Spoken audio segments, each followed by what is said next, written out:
Olá, turmas! Bem-vindos a mais uma aula de língua portuguesa. Eu sou o professor Denilson e vou acompanhar vocês neste momento.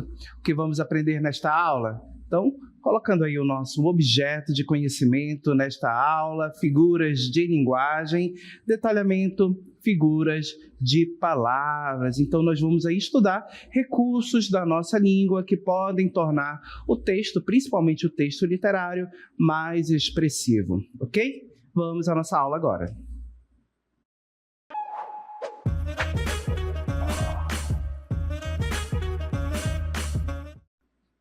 As figuras de linguagem são recursos que nós possuímos na nossa língua que podem tornar o texto mais expressivo, principalmente o texto literário, onde essas figuras são mais utilizadas. Para tornar o texto mais expressivo, você vai ter mecanismos de uso dessa língua, das palavras, organizadas de formas diferenciadas e também com sentidos diferenciados para trazer essa expressividade maior para o texto. Para que a gente possa compreender isso, é claro que a gente vai analisar nos textos, em poemas, em textos da nossa literatura, para que a gente possa ter essa percepção do uso dessas figuras de linguagem na nossa literatura, nos nossos textos. Então, vamos aí assistir a declamação de um poema. Prestem bastante atenção no que será dito do poema, no seu conteúdo, tá bom? Prestem atenção também na forma como ele será declamado, que isso daí ajuda a gente a compreender bem o texto. Então, vamos ao nosso texto. Última flor do lácio, inculta e bela, eis a um tempo esplendor e sepultura. Ouro nativo que na ganga impura a bruta mina entre os cascalhos vela. Amo-te assim, desconhecida e obscura, tuba de alto clangor, lira singela, que tens o trum e o silvo da procela e o arrolo da saudade da ternura. Amo o teu viço agreste e o teu aroma de virgens selvas e de oceano largo. Amo-te, ó rude e doloroso idioma, em que da voz materna ouvi, meu filho, e em que Camões chorou no exílio amargo, o gênio sem ventura e o amor sem brilho. Então temos aí um poema que exalta a nossa língua, a língua portuguesa. E perceba que esse poema coloca a nossa língua, o nosso idioma como um poema, ou seja, como algo a ser admirado, a ser contemplado, ok? Para que a gente possa compreender bem esse poema, claro que a gente separou um glossário que traz o significado de algumas palavras importantes para que a gente possa entender esse poema. Colocando aí para vocês, olha só. Então, lá no nosso texto, quando nós temos a palavra ganga, isso daí está se referindo a resíduo, geralmente inaproveitável, ou seja, certo?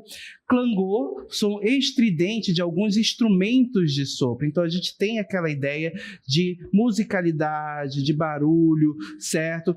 Que vem exatamente da sonoridade provocada pela pronúncia, pela fala da nossa língua, do nosso idioma. Trom, estrondo, certo? Silvo é um som agudo, procela, tempestade marítima e arrolo, canto.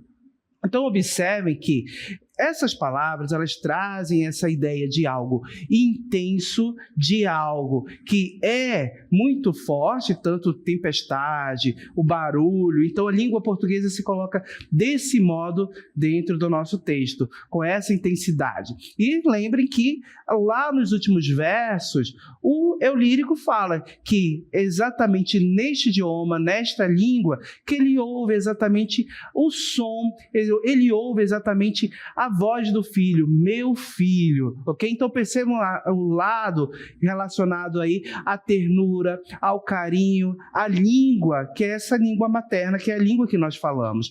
Falamos que é uma língua materna porque é a língua de nossa mãe, de nossos pais, a língua que nós aprendemos a falar, certo? Que nós nos comunicamos com o mundo. Ok? Agora observem como essa língua é comparada, colocando aí exatamente para vocês neste verso. Última flor do Lácio, inculta e bela, és a um tempo esplendor e sepultura. Ouro nativo que na ganga impura a bruta mina entre os cascalhos vela. Então observem, gente, que nós temos aí a ideia de última flor do Lácio, certo? A região do Lácio, ali onde surgiu a língua portuguesa, e percebo que a ideia de flor, de beleza, de delicadeza, e essa flor é colocada como algo raro, olha só, última flor, então já é algo um tanto raro. E essa flor, essa língua é relacionada também à ideia de ouro nativo, certo? Que surge ali no meio das pedras, na impureza, mas que é algo precioso, que é uma pedra preciosa. Então observem a forma como o eu lírico apresenta a língua, o idioma, como uma flor de beleza rara, certo? Como o ouro também, como a ideia de preciosidade. Percebo que ao aproximar a língua portuguesa, essa ideia do nosso idioma, a algo raro, a algo de delicadeza, a uma flor, e também a algo precioso como o ouro, ele está realizando exatamente aí uma metáfora. Então, o que é a metáfora? Colocando aí para vocês, a metáfora é uma figura de palavra que se baseia na transferência de um termo para o outro contexto, de significação que não lhe é apropriado. As metáforas são criadas a partir de uma relação de semelhança, que pressupõe um processo anterior de comparação, sem, contudo, utilizar termos comparativos. Então, observe que essa ideia de semelhança, gente, nós temos aí, voltando ao nosso texto, rapidinho, mais uma vez, aos nossos versos lá. Nós temos a relação da língua portuguesa, o nosso idioma, que é semelhante aí, é aproximado à ideia de uma flor, como já mencionei, de preciosidade, certo? Já que é a última flor, então é algo raro. Essa língua também é associada a uma ideia de algo precioso também, já que ela é relacionada à ideia de um metal precioso, a um ouro nativo. Então observe que nós temos aí essa associação de ideias, essa ideia de semelhança. Então observe que o eu lírico coloca a língua como algo semelhante a uma flor rara e a uma pedra preciosa. Voltando ao texto da metáfora, então você observa que quando ele diz as metáforas são criadas a partir de uma relação de semelhança, percebo que nós vamos ter uma aproximação de ideias, ok? Uma relação de ideias que pressupõe um processo anterior de comparação. E esse processo de comparação, percebo que a metáfora é como se fosse uma comparação. No entanto, ela não vai usar um termo comparativo. Quais são os termos comparativos que nós possuímos na nossa língua? Nós temos conjunções como, certo? Tal, qual. Então, observe que esses termos são termos comparativos, mas que não aparecem escritos no texto. Então, isso evidencia uma metáfora. Podemos dizer que a metáfora é uma comparação de forma indireta também, como alguns autores costumam colocar, ok? Voltando ao nosso texto, para finalizarmos a leitura dele, pode-se dizer, portanto, que a comparação está na base da formação das metáforas. Mais exemplos para que fique clara a ideia de metáfora. Olha só, a língua portuguesa é a última flor do Lácio. Então observe aí que nós temos um enunciado já escrito desta forma. Observem, a língua portuguesa, a ideia da língua, mais uma vez a relação. A língua portuguesa é a última flor do Lácio. Observem a relação que nós temos estabelecida entre a língua, o idioma e a ideia de flor, de raridade também atribuída a essa flor, uma flor rara. Então, nós podemos dizer, a língua portuguesa é como uma flor, como a última flor do Lácio, ok? Mas observe que o como não aparece escrito, então aqui nós temos uma metáfora. Língua portuguesa, olha só, a relação do idioma ao ouro nativo, a pedra preciosa. Olha só, ela me encarou e seu olhar era pedra, ok? Observem aqui que nós temos outra metáfora em outro enunciado. Ela me encarou e o seu olhar era pedra. Observem que eu tenho uma relação de olhar, certo? O ato, a ação de olhar, e a ideia transmitida pelo substantivo aqui, pedra.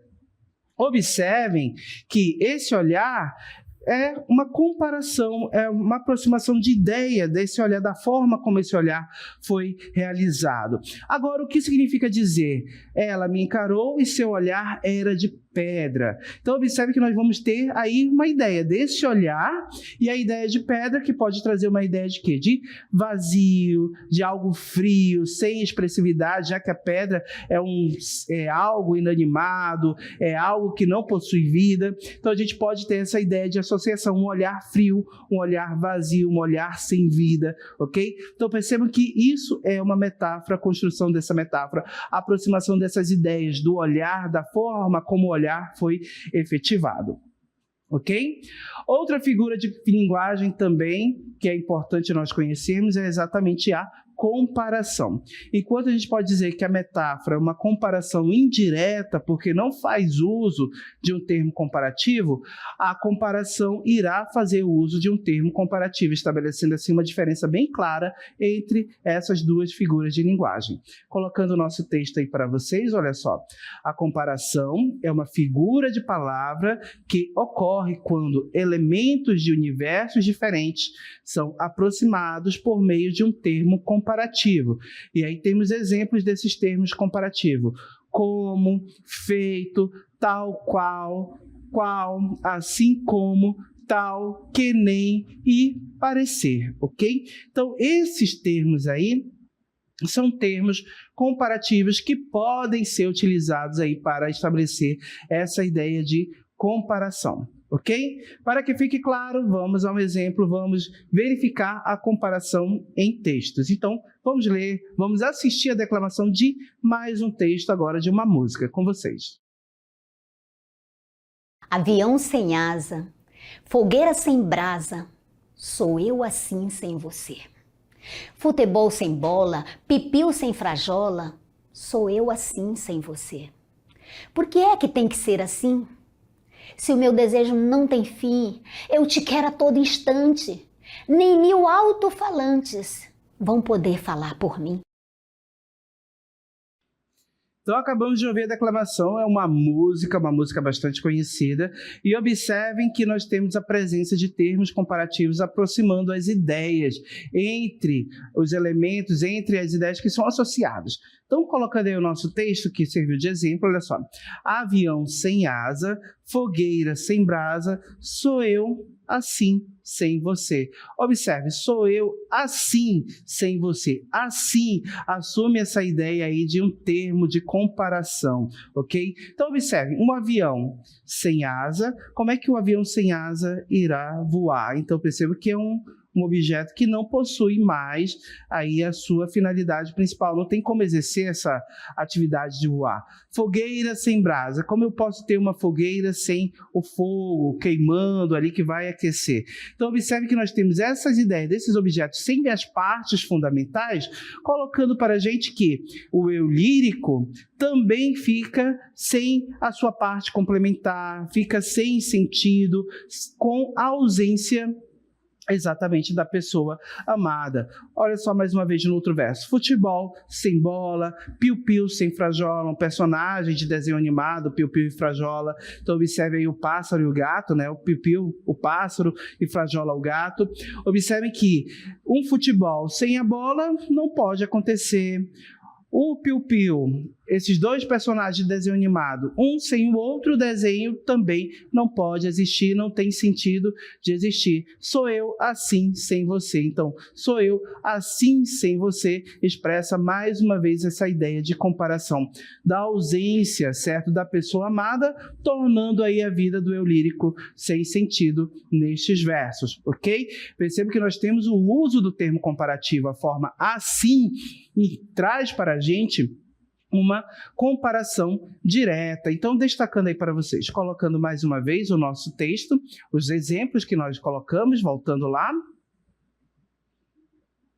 Então, observem, gente, aí no nosso texto, nós temos o termo comparativo. Nesses primeiros versos, observem aqui, pessoal, que nós temos o termo comparativo assim, ok? que nos versos da música já estabelecem essa ideia de comparação. No segundo exemplo, a língua portuguesa é como ouro nativo. Observe que nós pegamos o mesmo enunciado que foi apresentado lá no poema Língua Portuguesa, só que aqui nós construímos com um termo comparativo. Observe que no momento em que eu coloquei o como, esse termo comparativo, eu deixei de ter uma metáfora e a figura de linguagem que apareceu para mim agora foi uma comparação. Então, observem, toda vez que você utilizar um termo comparativo, você terá a figura de linguagem denominada comparação. Se você faz a associação de ideias sem o termo comparativo, se você faz uma comparação indireta sem esse termo comparativo, você vai ter uma metáfora. Então, a diferença entre essas duas figuras de linguagem é exatamente o uso do termo comparativo. A metáfora não faz uso de termo comparativo. Já a comparação vai fazer uso de termos comparativos, como, assim, tal qual, e outros termos que podem aparecer estabelecendo comparação no texto, ok? Vamos seguir? Outra figura de linguagem também importante para que nós possamos conhecer é a metonímia. O que é a metonímia, gente? A metonímia é uma figura de palavra que ocorre quando uma palavra é utilizada em lugar de outra, para designar algo que mantém uma relação de proximidade, contiguidade com o referente da palavra substituída. Então, nós podemos ter metonímias de diversas formas, e bastante atenção nos exemplos que isso vai ficar claro para a gente. Olha só, eu posso ter a parte pelo todo. Ele não tem teto para morar, ok? Ele não tem teto para morar. Percebam, gente, que aqui eu tenho a figura de linguagem metonímia. Observem que aqui a palavra teto foi usada no lugar da palavra casa. Observem que a casa é o local onde a pessoa mora, mas eu não escrevi a palavra casa aqui nesse enunciado. Eu utilizei apenas uma parte da casa para indicar esse local, essa moradia. Então, ele não tem teto para morar. Observem que eu utilizei uma parte para indicar o todo, ou seja, o teto da casa para indicar a casa completa. Eu também posso ter uma metonímia que pode ocorrer pela substituição do autor pela obra. Eu estou lendo Milton Ratum. Observem aqui. Eu estou lendo Milton Ratum. Observem que aqui eu utilizei o nome do autor, o autor em si. Mas você lê o livro, a obra, ou você lê o autor do livro? Então percebam que aqui eu escrevi o nome do autor, certo? No lugar da obra, que eu poderia indicar, Dois Irmãos, Cinzas do Norte. Se eu dissesse, estou lendo Dois Irmãos de Milton Ratum, aí eu estaria indicando a obra. No entanto, eu não tenho exatamente essa referência, eu tenho aí a indicação do autor, certo? E é como se a gente estivesse lendo o autor. Então, percebe que aí nós temos o emprego da figura de linguagem metonímia, quando a gente substitui o nome da obra pelo nome do autor. Também, outra forma é a substituição da marca pelo produto. Só faço bolo com Deline. Observem que Deline, pessoal, é uma marca de margarina. Certo? Exatamente uma marca de margarina, que no caso aqui nós estamos utilizando no lugar da palavra margarina, certo? Da palavra que nós utilizamos, ou mesmo da manteiga. Observe, só faço bolo com Deline. Observem que Deline é uma marca, eu estou utilizando essa marca no lugar do produto. Então, toda vez que você faz uso exatamente de uma parte para indicar o todo, você está empregando aí uma metonímia, ok? Como a gente viu, com relação a uma parte para um todo, né? Então, eu posso indicar uma parte como ele não tem casa, ou seja, ele não tem teto para morar. Percebam, Teto é apenas uma parte da casa. Eu utilizei só essa palavra que indica a parte da casa para fazer referência ao todo, que é exatamente a casa, a moradia completa. Ok? Vamos seguir? Mais uma figura de linguagem importante que nós temos que conhecer é a antonomásia ou perífrase. Percebam, gente, que essa figura de linguagem aí, a antonomásia, pode ser entendida como um tipo de metonímia que consiste na identificação de uma pessoa ou lugar não por seu nome, mas por uma característica ou atributo que a distingue das demais. Olha o exemplo que nós temos aí. Colocando Pelé, o rei do futebol. Observem que Pelé, nós temos essa associação dessa ideia do rei do futebol, que ele foi um grande jogador, foi considerado como o rei, já que ele é o rei, é aquele que está no nível máximo, né, que está acima dos outros. Ele é um excelente jogador. Manaus, a Paris dos trópicos, esse título que a cidade de Manaus, a capital do estado do Amazonas, recebeu justamente ali no período áureo da borracha, quando nós tivemos um grande desenvolvimento urbanístico da cidade, né, da construção das casas, da forma como as ruas foram organizadas, urbanização, implementação de esgotos.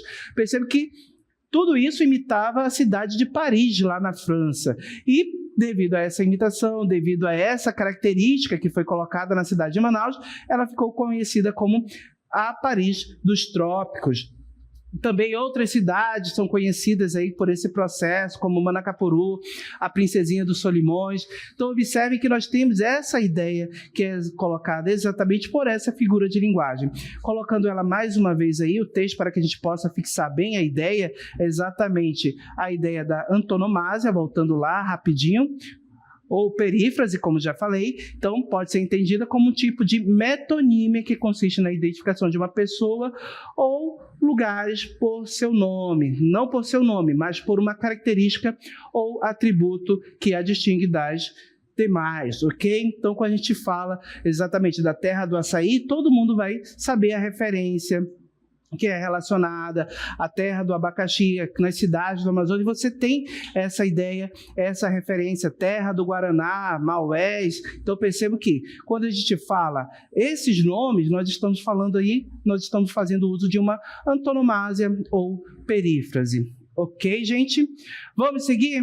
Temos mais figuras de linguagem para conhecer, para estudar. Agora, a catacrese. Colocando aí para vocês, olha só. A catacrese, gente, é uma figura de palavra que ocorre quando, na falta de uma palavra específica para designar determinado objeto, utiliza-se uma outra a partir de alguma semelhança conceitual. Ok? Então, percebo que essa figura de linguagem ela é bastante comum, ela é bastante utilizada por nós no nosso dia a dia, quando a gente não tem uma palavra específica para descrever, determinar algo, para nomear algo. Um exemplo, colocando aí para vocês.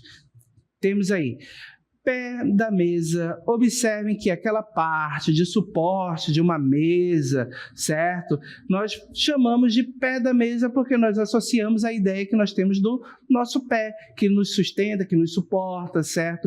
O pé da cadeira, a asa da xícara. Observe que a xícara, ela possui aquele suporte na qual nós pegamos ali para tomar um café, para beber um leite, tomar um copo de água, certo? Então, percebe que a asa da xícara, aquela asa que imita a forma de uma asa, né, que poderíamos dizer dessa forma, ela é nomeada desta forma. Perceba que não existe um nome específico, por isso que nós usamos termos como asa da xícara, batata da perna. Observe que essa parte do corpo, né, temos a palavra panturrilha, que é a forma como ela é denominada, o nome realmente que nós temos aí, o nome científico que faz parte do nosso organismo, mas muitas pessoas podem desconhecer e aí acabam conhecendo mais como a batata da perna. Embarcar também é um outro tipo de catacrese que nós possuímos na nossa língua. Percebam que a palavra embarcar está relacionada a entrar no navio, a se hospedar no navio, né? No caso, você entra no navio, então você está embarcando.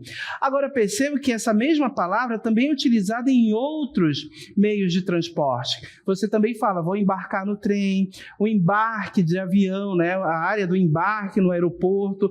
Perceba que uma palavra que é utilizada para a ideia do barco, né? Que você entra no barco, foi utilizada também para outros meios de transporte, como o trem, o avião, vou embarcar no avião, a área de embarque do avião. Então, observe que nós temos essa ideia.